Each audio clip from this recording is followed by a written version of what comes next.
Assalamu alaikum dear students. So today we are going to read the poem. The name of the poem is The Man of Life Upright, and this poem is written by Thomas Campion. As we discussed in the previous slide that the poem The Man of Life Upright is written by Thomas Campion. So we need to understand who was Thomas Campion.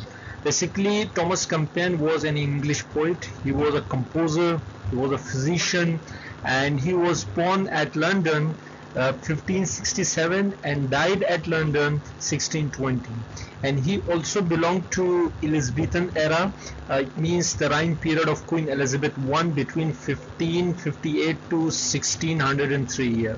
And also he was in the reign period of King James. It is also called as Jacobean era. So it is between 1603 and 1625. So click this link and open this link. So you will see a video, and this is a very brief introduction of Thomas Campion. Dear students, so now we are moving towards the original text of the poem, The Man of Life Upright by Thomas Campion. So in this poem there are 6 stanzas, and in all stanzas you will see one thing common, that in all stanzas there are 4 lines. So you will see 4 lines in each stanza. So in today's class we are going to focus, or we are going to read 3 starting stanzas of the poem here. So we are starting from the first line. The first line, Thomas Campion, he is saying that the man of life upright, whose guiltless heart is free from all dishonest deeds or thought of vanity here.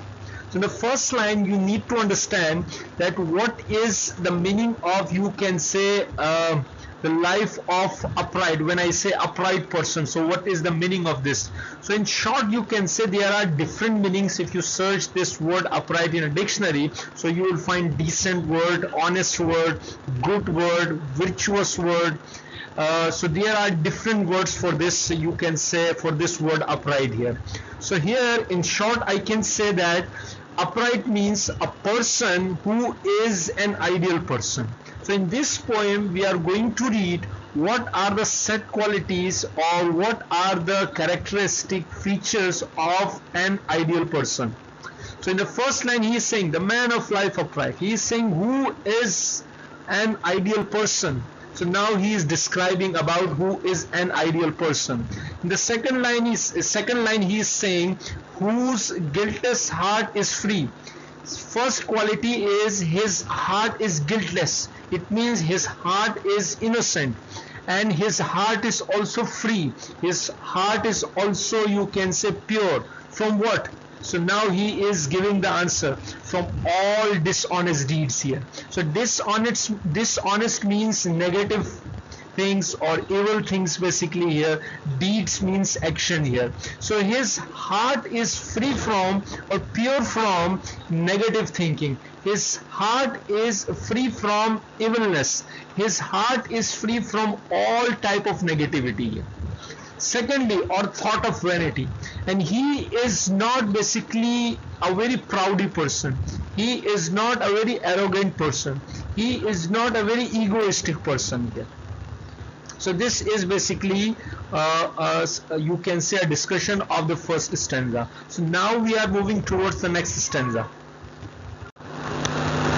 Hopefully that you have understood the first stanza of this poem, and now we are moving towards the second stanza of this poem here. So Thomas Campion, he is saying, so the man whose silent days in harmless joys are spent, whom hopes cannot delude, nor sorrow discontent. So in this stanza, Thomas Campion, he is saying a person who is basically, if he is a decent person, if he is an ideal person, his days are silent. So silent means his days are harmless. In harmless joys are spent here. And secondly, he is saying his joys are also harmless. whom hopes cannot delude. So here hopes means wishes or desires. So delude means deceive, or you can say to cheat here. So here Thomas Campion is saying, if you want to be a person of, you can say, if you want to lead a life of an ideal person, so your wishes should be in a limit. Your desires, worldly desires, should be in a limit. Otherwise, you cannot achieve that target here. Second line is, or you can say the last line of this stanza, nor sorrow discontent. So he does not feel disappointment. He does not feel sad in his life, because his target is something different. He does not focus on worldly happiness. He does not focus on worldly blessing. That's why he is free from all kind of wishes. He is free from all kind of desires, and he is free from all kinds of disappointments. So now we are moving towards the third stanza and the last stanza of today's class here. So in the first line, he is saying that man needs neither towers nor armor for defense, nor secret vaults to fly from thunder's violence. So in this stanza, Thomas Campion, he is describing, you can say, the qualities of an ideal person. He is saying that person needs neither towers. He does not need any kind of tower, any kind of fort. He does not need any kind of armor. So here armor means a shield or a metal covering, and he does not need any kind of thing for defense here. So here defense means protection. So towers, armor, so all these things were used in the past for the protection, for, you can say, for the defense. So he is saying this kind of person, he does not need any worldly thing to protect himself. In the next stanza, in the next line, he is saying, nor secrets vaults to fly from thunder's violence. So he does not need any vault. So here vault means hiding place. He does not need any vault, any hiding place to fly. Fly means to run away, because he is a brave person. So he is a person who knows how to face the challenges, how to face the problems of the world here. And then in the last line, he is saying from thunder's violence here. So here thunder violence means, from the thunder violence means, here writer is, or poet is actually referring towards the wrath or the destruction of the nature here, because he always fulfills the commands of the nature, or you can say the commands of the God. That's why he is a brave person. So he knows the reality of this world.